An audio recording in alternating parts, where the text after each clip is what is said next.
নমস্কার বন্ধুরা, আজ চলে এসেছি রাধারানীর গল্প নিয়ে। তো চলুন আজকের গল্পটি শুরু করা যাক। আজকের গল্পে থাকবে কিভাবে আমাদের সকলের প্রিয় রাধারানী এক মুসলমান ভক্তকে তার জীবনের সমস্ত দুঃখ কষ্ট থেকে সারিয়ে তুলেছিলেন। রাধারানী শুধুমাত্র প্রেমের দেবী।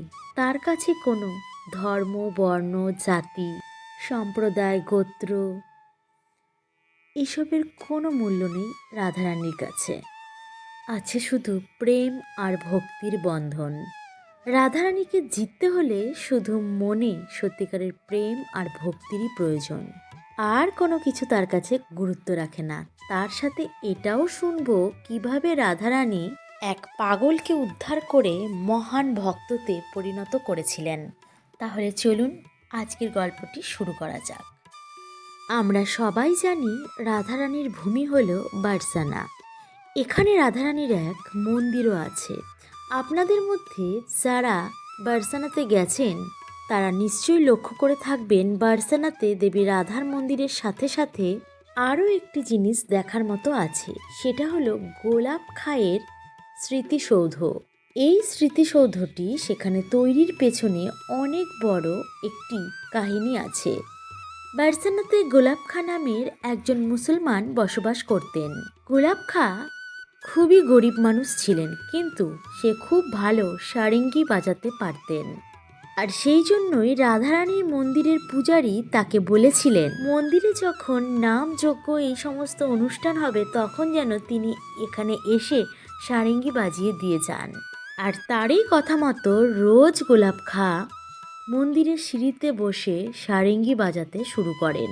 আর তার সাথে তার যে ছোট্ট মেয়েটি নাচতে থাকে। এদিকে গোলাপ খাঁ সারেঙ্গি বাজাতে বাজাতে রাধারানীর এমন ভক্ত হয়ে যান যে তার নিজের মেয়ের নামও রাখেন স্বয়ং দেবী রাধার নামেই। রাধা ছাড়া আবার গোলাপ খাঁয়ের পরিবারে কেউই ছিল না। এভাবে বেশ কয়েক বছর কেটে যায়। রাধাও বড় হয়ে ওঠে। রাধা যে শুধু তাদের বাড়ির প্রিয় ছিল, তার বাবার কাছে প্রিয় ছিল তাই নয়, রাধা পুরো গ্রামের সকলেরই প্রিয় ছিল। তাই যখন রাধা বড় হয়ে যায় তখন গোলাপ খাঁয়ের কাছে সবাই যায়, গিয়ে রাধার বিয়ের প্রস্তাব দিয়েছিল। গোলাপ খাঁও রাজি হয়ে যায়। উপযুক্ত পাত্র দেখে যথাসময়ে রাধার বিয়েও দেওয়া হয়। রাধার বিয়ের পর গোলাপ খাঁ প্রায় পাগল হয়ে যায়। সারাদিন রাধা রাধা করতে থাকে আর কান্না করতে থাকে। সারেঙ্গি বাজানো বন্ধ করে দেয়। এভাবে অনেক দিন পর গোলাপ খাঁকে আর দেখা যায় না, গায়েব হয়ে যায়। তাকে শেষবারের মতো সবাই দেখেছিল বার্সানার রাধার মন্দিরের সিঁড়িতে। অনেক খোঁজাখুঁজির পর এদিকে গোলাপ খাঁকে যখন পাওয়া গেল না তখন গ্রামের সবাই বলাবলি করতে লাগলো যে মন্দিরের পেছনের বাগানটায় চলে গেছে হয়তো, আর সেখানেই তাকে বাঘে খেয়েছে। সবাই ঠিক করলো যে গোলাপ খাঁয়ের নামে একটা স্মৃতিসৌধ তৈরি করা হবে, কারণ গোলাপ খাঁ ছিল রাধারানীর পরম ভক্ত। আর এই সৌধটি গোলাপ খাঁয়ের চবুতরা নামে পরিচিত। আজও বার্সানায় গেলে এটি দেখতে পাবেন। একদিন মন্দিরের পূজারী পুজো সেরে বেরোতে যাচ্ছিলেন, এমন সময় তাকে একজন যেন কে চেনা গলায় ডেকে উঠল মন্দিরের পাশ থেকে। পূজারী তাকিয়ে দেখে গোলাপ খাঁ ডাকছে। পূজারী প্রথমে তাকে ভূত ভেবে ভয় পেয়েছিল, কিন্তু পরে জানতে পারে যে সে জীবিতই আছে। এতদিন কোথায় ছিল সে কথা জিজ্ঞাসা করায় গোলাপ খাঁ একটা অদ্ভুত উত্তর দিল, যা প্রথমে মন্দিরের পূজারীও বিশ্বাস করেনি। গোলাপ খাঁ এটাই বলেছিল যে এতদিন সে রাধার মন্দিরে ছিল, ওখানে থেকে রাধারানীকে সে সারেঙ্গি বাজিয়ে গান শোনাতেন। মন্দিরের পূজারী তখন রেগে গিয়ে বলল, তুমি কি পাগল হয়ে গেছো? তোমার কাছে কিসের প্রমাণ আছে যে তুমি এতদিন রাধারানীর কাছেই ছিলে? তখন গোলাপ খাঁ একটি পান দেখালেন। পূজারী সেই পানটা দেখে অবাক হয়ে যায়, কারণ একটু আগে সেই পানটাই রাধারানীকে তিনি নিবেদন করে এসেছেন।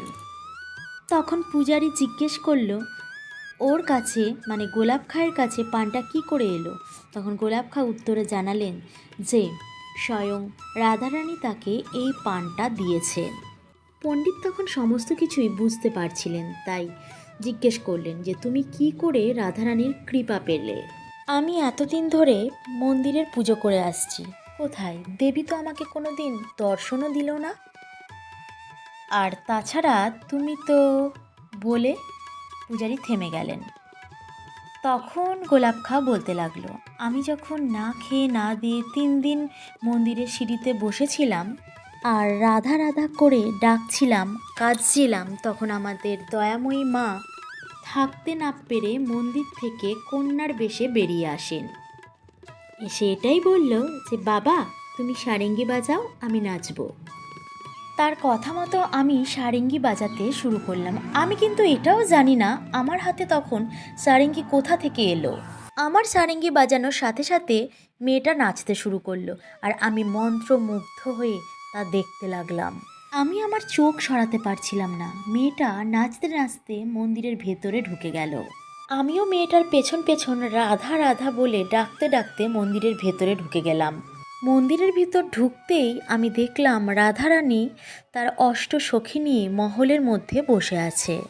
আমি যেতেই আমাদের দয়াময়ী মা আমাকে বললেন, 3 দিন ধরে তুমি আমাকে নাম ধরে ডেকে চলেছ। যদিও তোমার মেয়ের নাম ধরে তুমি ডাকছিলে, তাও রাধা তো আমারই নাম, আর তাই আমাকে তোমার কষ্ট ভোলাতে আসতেই হতো। এরপর থেকে দেবী তার বাসস্থানে আমাকে রেখে দিলেন। সেখানে আমি দেবীর সেবা করতাম। আমাদের দয়াময়ী মা এতটাই সরল এবং স্নেহময়ী, যদি ভুল করেও কেউ তার নাম একবার নিয়ে নেয়, তাকেও সে তার কৃপা দৃষ্টি বর্ষণ করে থাকেন। আর ঠিক সেইভাবেই দেবী আমাকে তার কৃপার প্রার্থী বানিয়েছিল। সত্যিকারের প্রেম আর ভালোবাসা দিয়ে কেউ যদি রাধে রাধে বলে ডাকে, তাহলে আমাদের প্রেমময়ী মা তাকে নিজের করে নিয়ে নেয়। গোলাপ খাঁয়ের কথা শুনে পূজারী অঝোর নয়নে কাঁদতে থাকে আর বলে, সত্যি গোলাপ, তুমি ঠিকই বলেছ, মায়ের জন্য শুধু ভক্তি আর ভালোবাসারই প্রয়োজন আছে, আর সমস্ত কিছুই ভিত্তিহীন। আজকের পর থেকে তোমার এই গল্প শুনে সকলেই আমাদের দয়াময়ী মাকে বুঝবে যে কতটা দয়া আমাদের মায়ের। দিল্লির একজন শেঠ তার স্ত্রীকে ভীষণ ভালোবাসতেন, তার নিজের থেকেও বেশি। একদিন তার স্ত্রী হঠাৎ করেই মারা যান। তারপর থেকে শেঠ পুরো পাগল হয়ে যান। তার স্ত্রীর নাম ছিল কিশোরী, আর স্ত্রী যখন মারা গিয়েছিলেন তারপর থেকে শেঠ হায় কিশোরী বলে কান্না করে যেত। যাকে দেখে তাকেই বলে, আমার কিশোরীকে দেখেছো? তার বাড়ির লোক অনেক চিকিৎসা করে। বাড়িতে কারবারের জন্য যারাই আসে না কেন সবাইকে জিজ্ঞেস করে, আমার কিশোরী কোথায় গেল, তোমরা কি কেউ জানো? এভাবে শেঠ মাথা ঠুকে কাঁদে, মাথা গুজে কাঁদে, কোথাও বা মাথা ফাটিয়েও ফেলে নিজের মাথা নিজে। তো এই করতে করতে শেঠের বাড়ির লোকেরা অতিষ্ঠ হয়ে যায় শেঠের ওপর। তাকে একদিন তার বাড়ির লোকেরা দিল্লি থেকে মথুরা যাবার পথে ছেড়ে দিয়ে বলে যে তোমার কিশোরী ওই পথে গেছে। সেখানে অচেনা জায়গায় সে দৌড়াতে লাগে কিশোরীকে খোঁজার জন্য। এইভাবে খুঁজতে খুঁজতে ও গিয়ে ওঠে বার্সানাতে।